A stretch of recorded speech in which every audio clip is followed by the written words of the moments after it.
Hi everyone. Welcome to the video lesson for Tuesday, February 16th and Wednesday, February 17th. Today we spent most of our class in our newest checkpoint, all about balancing and classifying different types of reactions. But before we went there, we did a quick review with our warm-up and we started our homework, which is all about a new concept called moles. So let's get down to the warm-up. So for your warm-up, I gave you the following equation. NaHCO3 reacts to form Na2CO3 plus CO2 and H2O. Now, the reason I like this one as a warm-up question, because as a teacher, I don't always use the strategies that I've taught. I kind of look at problems and tend to solve them. If you just look at this question, it's actually kind of hard if you just look, but once you start using those tools that we've taught you in class, it becomes much easier. So let's use those tools. I'm going to start by making a chart. So my reactants, and my products. Let's see, I have Na, I have H, I have carbon, and I have oxygen.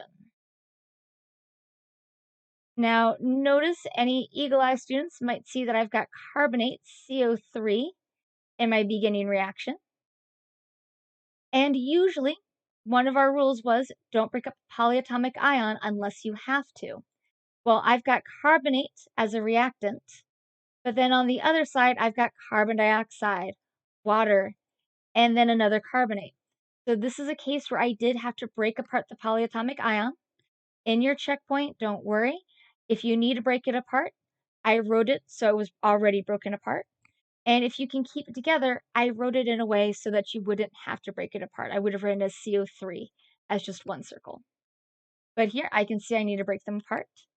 So let's take stock. I start with 1 sodium, 1 hydrogen, 1 carbon, and 3 oxygens. Then on my product side, I now have 2 sodiums. Hydrogens, I now have 2 hydrogens. Carbons, I have 1 and 2. And oxygens, I have 1, 2, 3, 4, 5, and 6. So if you follow the steps, if you made yourself a chart, it should be pretty clear how to quickly solve this problem. Notice all of my reactants just need to double. If I go to the reactant side of my equation, I only have 1 compound. So I'm just going to double this. And by doubling my reactant, I now have 2 sodiums. Now I have 2 hydrogens, 2 carbons, and a total of 6 oxygens on my reactant side. I am balanced. I have equal amounts on either side. So now I just need to update my coefficients. So I use 2 of these. Normally, if we were in school, I would say you're done, but now that we're in virtual school, now that your quiz is on Canvas, you need to make sure you type in a 1 if you have a coefficient of 1. Now, I also asked everyone, what type of reaction is this? This would be an example of a decomposition reaction. I start with only 1 reactant, and then I end with 2 or more products. Now, a lot of students thought this might be combustion, and I can see why. I have carbon dioxide and water as my products, but I also have sodium carbonate. Combustion reactions will only have carbon and water as their products, and my reactants for a combustion reaction has to be that hydrocarbon and O2. I don't have a hydrocarbon, I don't have O2, and then I have more than just carbon dioxide and water here in my products. So be careful, look carefully at your reactions. I know that combustion is very tempting to say here, but this is in fact a decomposition reaction.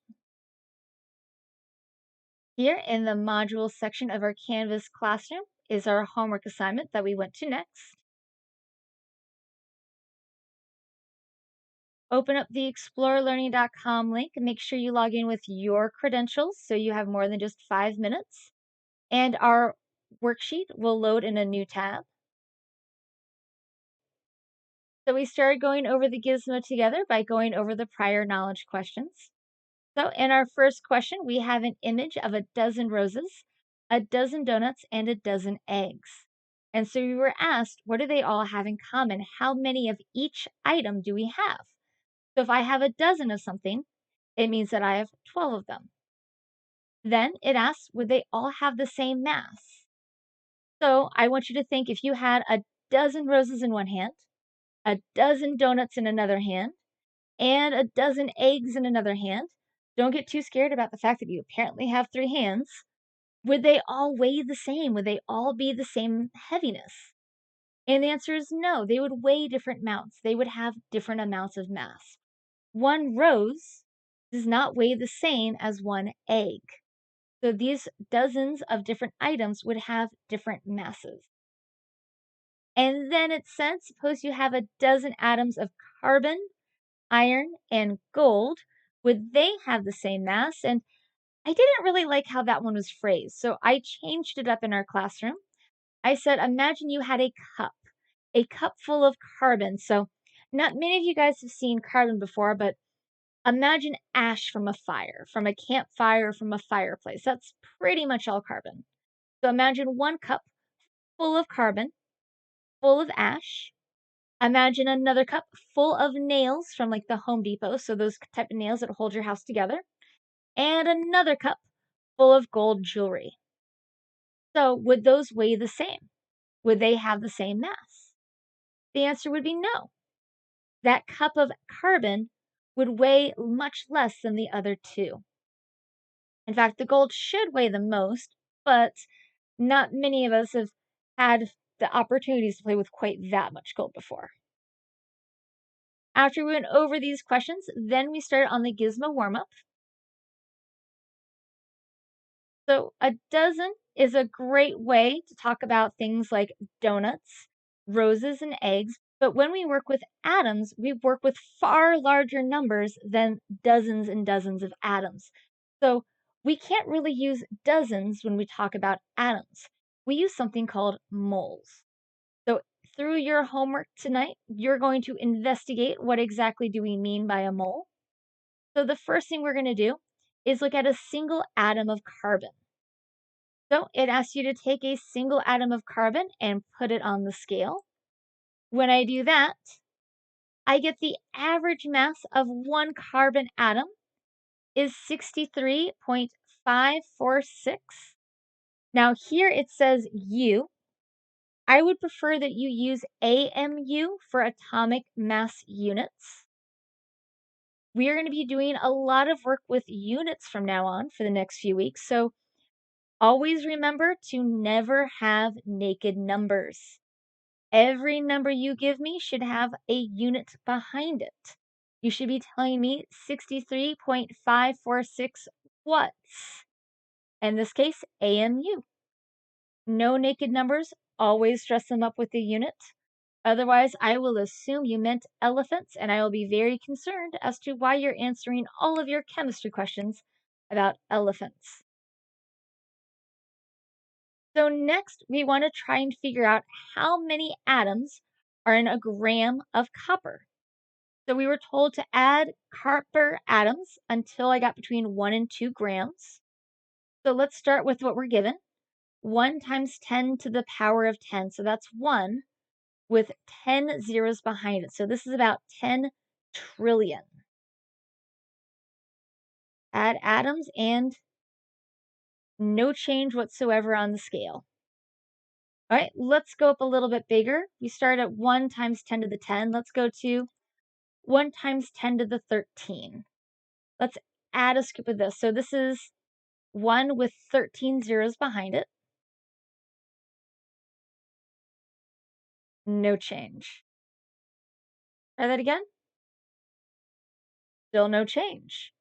Okay, so I currently have 2 times 10 to the 13 power of atoms. I've got 2 with 13 zeros behind it, and it's having no effect on the mass. I have apparently no grams, no atoms of carbon whatsoever. Let's jump up a bit more. Let's go to 16. Let's add that. Still nothing. So I've got 1 followed by 16 zeros of carbon atoms, and it's still not registering on my scale. Right? Let's go to 18.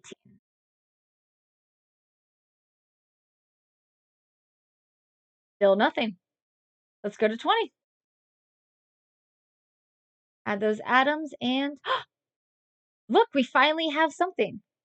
I have 1 followed by 20 zeros, and I finally have 0.011 grams.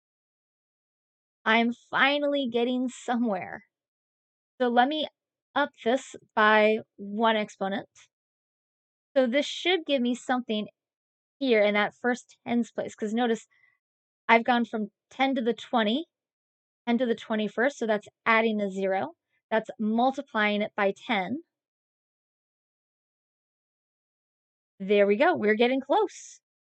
So if I want to get 1 gram of copper, it looks like I need to be times 10 to the 22nd. So let's try that.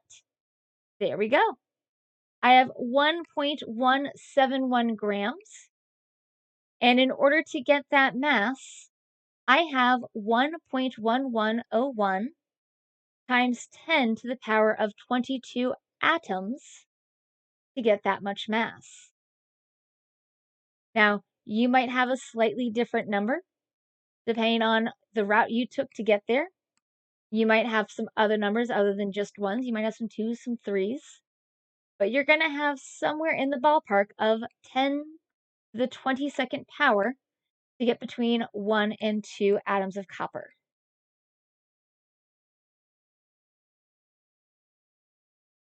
Now, depending on your class, we may have gone to the first part of activity A. In activity A, it says it wants you to scoop up enough carbon atoms so that it weighs the same in grams as it does in AMU. So 1 copper atom in AMU is 63.546. So I want to add enough copper until I get to 63.546 grams. So it'll take me about 62 clicks if I keep it here at 10 to the 22nd. So if I move it up by 1, I should get about 10 grams per scoop. Let's try. Here we go. I've got 11. Now I've got 22. I've got 33, 44, 54. So let's add another scoop. Oh no, I went too far. Well, if I remove 1 times 10 to the 23rd, that's going to put me pretty far off. So I'm going to move 10 to the 22nd power. So let's remove that much. There we go. We're closer. 63.429. I want 63.546. So let's make this a little bit smaller. Add those atoms. 53. There, I'm at 0.534 grams. We're getting closer. We want, give or take, 1/1000th of a gram. So let me add 1 more.